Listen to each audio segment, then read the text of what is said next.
కర్నూలు జిల్లాలో ఎంఐఎం అధినేత అజదుద్దీన్ ఓవైసీ కొన్ని కీలక వ్యాఖ్యలు చేశారు. వక్ఫ్ బోర్డు విషయంలో చంద్రబాబు నాయుడు తెలుగు ప్రజలకి, ముఖ్యంగా ఆంధ్రప్రదేశ్ ప్రజలకు అబద్ధాలు చెప్తున్నారు. ఆర్ఎస్ఎస్ ఎజెండాని చంద్రబాబు, పవన్ కళ్యాణ్ మోస్తున్నారంటూ కొన్ని సంచలన వ్యాఖ్యలు చేశారు. దీనిపై మనతో మాట్లాడడానికి మైనారిటీ హక్కుల పరిరక్షణ సమితి అధ్యక్షులు మొహమ్మద్ షిబ్లీ ఉన్నారు. ఆయనతో మాట్లాడదాం.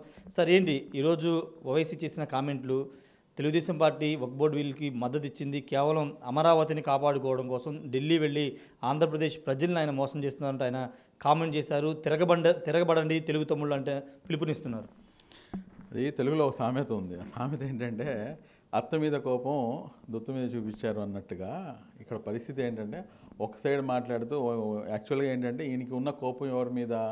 బీజేపీ మీద కోపం కాదు ఈయనకి. బీజేపీ మీద కోపం ఉంటే ఈయన్ని ఒక కమ్యూనల్ లీడర్ నుంచి ఎమర్జ్ అయ్యి ఇప్పుడు నేషనల్ లీడర్గా ఎమర్జ్ చేసింది ఎవరు? ఆయన్ని మనం అందరం కూడా చూసిందే భారతీయ జనతా పార్టీ.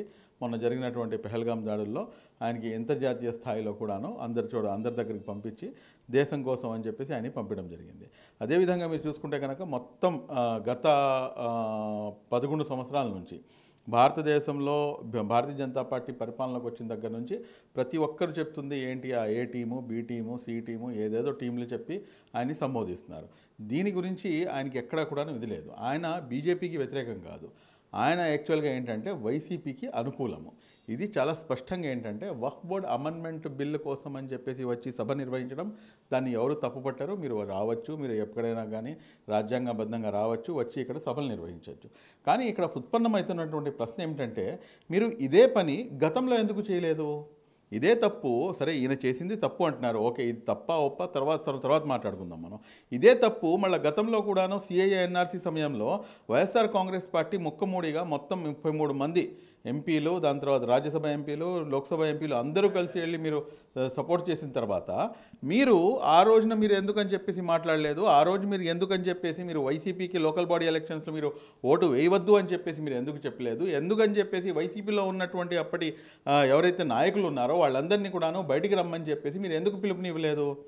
ఈ రోజున మీరు ఈ మాట అంటున్నారంటే కనుక మీ యొక్క చిత్తశుద్ధిని శంకించాల్సినటువంటి అవసరం ఎంతైనా ఉంది. ఈ రోజున మీకు వైఎస్ఆర్ కాంగ్రెస్ పార్టీ మీ దోస్తు వైఎస్ జగన్మోహన్ రెడ్డి గారు మీ దోస్తు కోసం మీరు చేస్తున్నటువంటి ఏదైతే కార్యక్రమాలు ఉన్నాయో అందులో భాగంగా ఇది ఒక పొలిటికల్ ఎజెండాని తీసుకొచ్చి ఏదైతే మతం ముసుగులో లేకపోతే కనుక ఒక ఏమంటారు వక్ఫ్ అమెండ్మెంట్ అన్నటువంటి ఒక సున్నితమైనటువంటి ముసుగులో మీ యొక్క రాజకీయాన్ని మీరు ఇక్కడ బీజం పోయాలని చెప్పేసి మీరు చూస్తున్నారు. ఎందుకు రావాలండి బయటికి? ఎందుకు రావాలి? రాజకీయ చైతన్యం ఉన్నటువంటి సమాజం నుంచి మీరు మాట్లాడుతున్నారా, లేకపోతే రాజకీయ శూన్యత ఉన్నటువంటి సమాజం నుంచి మీరు అడ్రస్ చేస్తున్నారా? ఎందుకని చెప్పేసి తెలుగుదేశం పార్టీలో ఉన్నటువంటి నాయకులు బయటికి రావాల్సినటువంటి అవసరం ఏమిటి అని చెప్పేసి ఈ రోజున మేము సూటిగా అజదుద్దీన్ ఓవైసీ గారిని మేము ప్రశ్నిస్తున్నాం. అంటే వక్ఫ్ బోర్డు విషయంలో చాలా వ్యూహాత్మకంగా ఇక్కడ బీజేపీలో కలిసి ఉన్నటువంటి చంద్రబాబు గారిని, పవన్ కళ్యాణ్ వ్యవహరించారు. ముస్లిం ఓటు బ్యాంకు జారిపోకుండా వ్యూహాత్మక అడుగులేశారు, మద్దతు ఇచ్చారు అనే కామెంట్ కూడా ఆయన చేశారు. అంటే మీరు ఇక్కడ చూడండి, మీరు ఇక్కడ సరే ఈయన మద్దతు ఇచ్చారు అని చెప్పి మీరు కామెంట్ చేస్తున్నారు. దాని గురించి అయితే నేను నెంబర్ ఆఫ్ టైమ్స్ అనేక విషయాలు నేను చాలా స్పష్టంగా ప్రస్తావించేశాను. కాకపోతే ఇక్కడ మీరు అబ్జర్వ్ చేయాల్సినటువంటి అంశం ఏంటంటే వైఎస్ఆర్ కాంగ్రెస్ పార్టీ ఇప్పటికి కూడాను ద్వంద్వ నీతిని అమలు చేస్తుంది. అదేంటంటే పార్లమెంట్లో పూర్తిగా దానికి మేము వ్యతిరేకం అని చెప్పేసి అటు రాజ్యసభలో వెళ్ళేటప్పటికీ ఎవరైతే నత్వానీ గారు ఉన్నారో నత్వానీ గారు లాంటి ఒక మన ఎంపీలు కంప్లీట్గా ఆ బిల్లుకి అనుకూలంగా వాళ్ళు ఓటు వేశారు. అంటే ఈ బిల్ పాస్ అవ్వడానికి వాళ్ళు ప్రయత్నం చేశారు. మరి అలాంటప్పుడు ఈ ద్వంద్వ నీతి మీకు కనిపించలేదా అజదుద్దీన్ ఓవైసీ గారు? ఈ రోజున ఎట్టు తిరిగినా కానీ, ఎట్టి పరిస్థితుల్లో అయినా కానీ ఈ రోజున ఏంటంటే అమరావతి రాజధానిపై మాట్లాడతారు. అమరావతి రాజధాని అనేది వారి యొక్క కుటుంబ సభ్యుల కోసం అని చెప్పేసి. అమరావతి రాజధాని అనేది 5 కోట్ల ప్రజల కళ్ళ రాజధాని అన్న సంగతి మీకు తెలియదా? లేకపోతే ఆంధ్ర రాష్ట్రం అభివృద్ధి చెందడం మీకు ఇష్టం లేదా? లేకపోతే ఆంధ్ర రాష్ట్రంలో ఉన్నటువంటి ప్రజలు, లేకపోతే కనీసం ఆంధ్ర రాష్ట్రంలో ఉన్నటువంటి ముస్లిం మైనార్టీలు సుఖ సంతోషాలతో ఉండడం మీకు ఇష్టం లేదా? గత 5 సంవత్సరాలు 2019 నుంచి తీసుకొని 2024 వరకు అనేకమైనటువంటి అంశాల్లో ముస్లిం మైనార్టీలకు అనేక ఇబ్బందులు వచ్చినప్పుడు మీ నోరు ఎక్కడ పడిపోయింది? ఎందుకని చెప్పేసి మీరు మాట్లాడలేదు? ఎందుకని చెప్పేసి అప్పుడు మీరు ప్రశ్నించలేదు? ఈ రోజున మీరు ఎందుకని చెప్పేసి ప్రశ్నిస్తున్నారు? మీ యొక్క పొలిటికల్ అజెండాని మీరు అమలు చేస్తున్నారు. ఈ రోజున మీరు ఇంకో మాట అన్నారు, సెక్యులరిజము, దాని తర్వాత దీనికి వ్యతిరేకమా మీరు చంద్రబాబు నాయుడు గారు అని చెప్పేసి. చాలా స్పష్టంగా మీరు ఇక్కడ గమనించాల్సినటువంటి అంశం ఏమిటంటే చంద్రబాబు నాయుడు గారు అధికారం చేపట్టిన తర్వాత నారా లోకేష్ గారు మన సెంట్రల్లో జాతీయ మీడియా ఆయనకి ఒక ప్రశ్న అడగడం జరిగింది. అదేమిటంటే ఏదైతే 4% రిజర్వేషన్ ఉందో ఆ 4% రిజర్వేషన్ని భారతీయ జనతా పార్టీ తీసేసిద్ది అని చెప్పేసి స్పష్టంగా చెప్పారు కదా, మళ్ళీ ఈ 4% రిజర్వేషన్ మతపరమైనటువంటి ఆధారంగా ఇచ్చింది కదా అంటే నారా లోకేష్ గారు దానికి ఇచ్చినటువంటి సమాధానం ఏమిటంటే ఇది మతపరమైనటువంటి అంశం కాదు, దీన్ని మేము సోషల్ జస్టిస్ సామాజిక న్యాయం దృష్టితో మేము చూస్తాము అని చెప్పేసి. ఈ ఒక్క మాట చాలదా ఎటువంటి సెక్యులర్ భావాలు కలిగి ఉన్నటువంటి నాయకులు వీరు అని చెప్పేసి? కాకపోతే ఇక్కడ మీకు ఇవన్నీ కూడాను పట్టవు. మీరేంటంటే మీ యొక్క రాజకీయ పబ్బాన్ని గడుపుకోవడానికి ఈ రోజున ఆల్ ఇండియా ముస్లిం పర్సనల్ లా బోర్డు ముసుగులో మీరు మీ యొక్క పార్టీ ఎజెండాని అదేవిధంగా వైఎస్ఆర్ కాంగ్రెస్ పార్టీ ఎజెండాని కూడాను మీరు అమలు చేయడానికి సాయశక్తులా ప్రయత్నిస్తున్నారు అని చెప్పేసి చాలా కుండబద్దలు కొట్టి మనం చెప్పొచ్చు. అంటే కేవలం అమరావతి కోసం, నిధుల కోసం, అమరావతి డెవలప్మెంట్ కోసమే మొత్తం రాష్ట్ర ప్రజల తీసుకువెళ్ళి మోడీ దగ్గర తాకట్టు పెడుతున్నారు. మోడీ ఏం చేసినా మద్దతు ఇస్తున్నా కామెంట్ కూడా చేస్తున్నారు. గతంలో మళ్ళా సరే ఇది ఇప్పుడు చేస్తుంది ఇది తప్ప ఒప్ప అనేది ఒక పెద్ద చర్చ అండి. గతంలో 2019 నుంచి తీసుకుని 2024 వరకు ఈయన గారి దోస్తు అసదుద్దీన్ ఓవైసీ గారి యొక్క మేరా దోస్త్ అని చెప్పి చెప్తారు కదా, వైఎస్ జగన్మోహన్ రెడ్డి గారు ఏ బిల్లుని వ్యతిరేకించారు? ఒక్క బిల్లు పేరు చెప్పండి. ఈ రోజున దేశంలో అనేకమైనటువంటి ఇష్యూస్ జరుగుతున్నాయి, లేకపోతే ఇది జరగడానికి కారణం చంద్రబాబు నాయుడు గారు, ఇది జరగడానికి కారణం చంద్రబాబు నాయుడు గారు అని చెప్పేసి మీరు పదే మాట్లాడుతున్నారు కదా. మరి అలాంటప్పుడు 2019 నుంచి 2024 వరకు ఏదైతే ఇష్యూస్ లేకపోతే ఏదైతే అట్రాసిటీస్ ముస్లిం సమాజంపై జరిగినాయో వాటికి కారణం వైఎస్ జగన్మోహన్ రెడ్డి గారు అని చెప్పేసి మీరు ఏ రోజు కూడా ఎందుకు మాట్లాడలేదు? కాబట్టి ఇక్కడ చాలా స్పష్టంగా చాలా క్లియర్గా అర్థమవుతుంది ప్రజలకి ఏంటంటే మీరు ఆల్ ఇండియా ముస్లిం పర్సనల్ లా బోర్డు ముసుగులో మీ యొక్క రాజకీయ పబ్బాన్ని గడుపుతున్నారు. సార్, ముస్లింలకి ఓవైసీ ఒక కామెంట్ కూడా, ఒక పిలుపు కూడా ఇచ్చారు. చంద్రబాబు మీ మాట వినకపోతే బయటకు వచ్చేయండి, లోకల్ బాడీ రాబోయే స్థానిక సంస్థల ఎన్నికల్లో మీ సత్తా చాటండి అని ఒక పిలుపునిచ్చారు. అదే వినే అవకాశం ఉంది ఆంధ్రప్రదేశ్లో ముస్లిం మైనారిటీలు? ఆయన మాట వినే అవకాశం లేదు అన్న సంగతి ఆయనకి బాగా తెలుసండి. కాబట్టి ఆయన ఏంటంటే కేవలం ఆ ఓల్డ్ సిటీ వరకు ఆ 7 నియోజకవర్గాలు వదిలేసి మిగిలిన ఎక్కడ కూడాను వచ్చి, పక్కనే కదండి మనం ఆంధ్ర రాష్ట్రం, ఉమ్మడి రాష్ట్రం ఉన్నప్పుడు కూడాను మీరు ఏ రోజున కూడాను ఆంధ్ర రాష్ట్రంలో వచ్చి పోటీ చేసినటువంటి దాఖలాలు లేవు.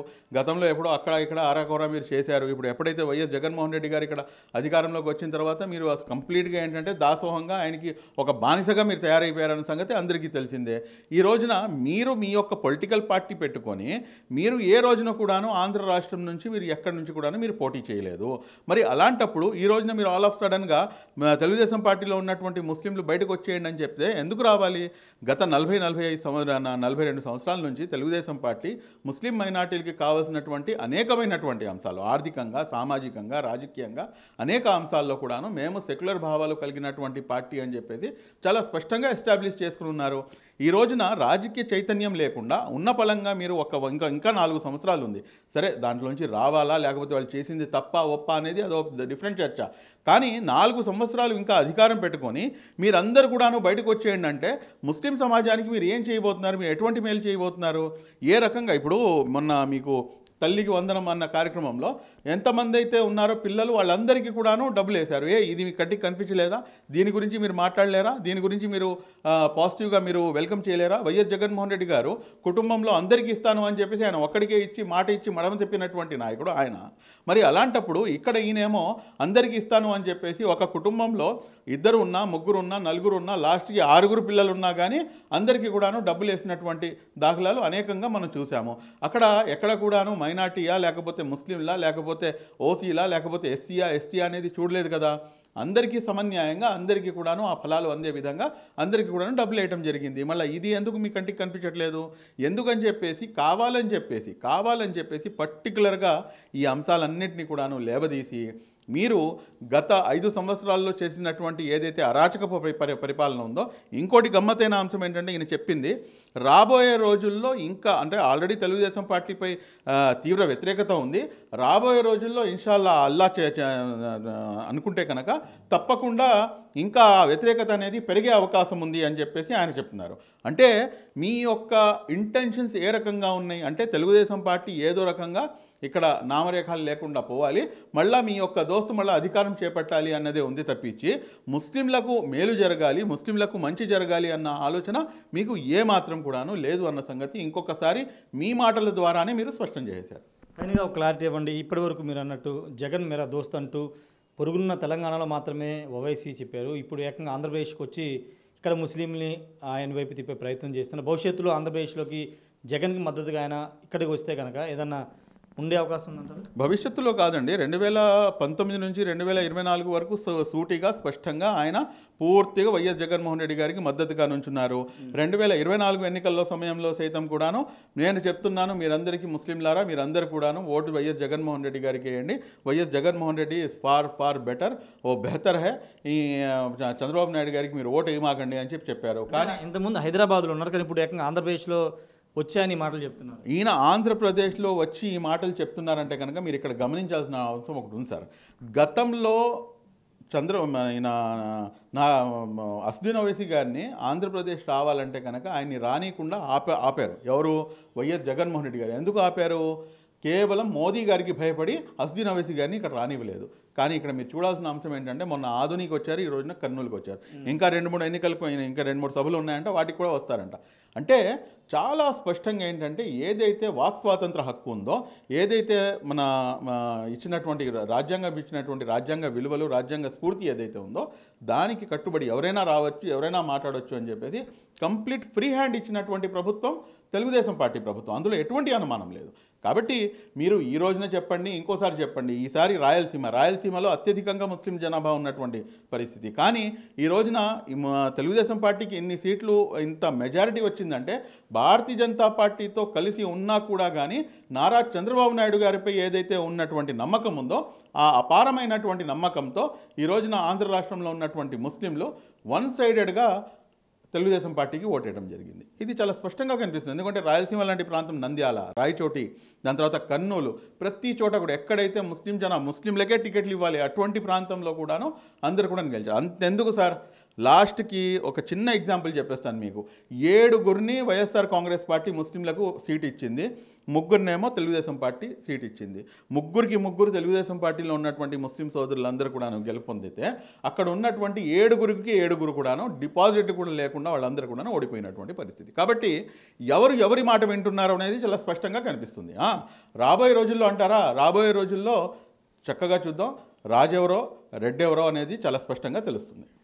Thank you sir. ఖచ్చితంగా భవిష్యత్తులో రాజు ఎవరో రెడ్డి ఎవరో తెలుస్తుందని చెప్తున్నారు. రాయలసీమలో అసదుద్దీన్ ఓవైసీ ప్రచారం చేసి ఇంకేం చెప్పినా అక్కడ ఉన్నటువంటి ముస్లిం మైనారిటీలు నమ్మే పరిస్థితి లేదు. దానికి ఉదాహరణ 2024 ఎన్నికల్లోనే అక్కడ ముస్లిం మైనారిటీలు వన్ సైడెడ్గా కూటమికి, తెలుగుదేశం పార్టీకి మద్దతుగా నిలిచారనేది షుబ్లీ అయితే చెప్తున్నారు. అసలైన తొలి వెలుగు. ఫాలో వాట్సాప్ @తొలి వెలుగు official.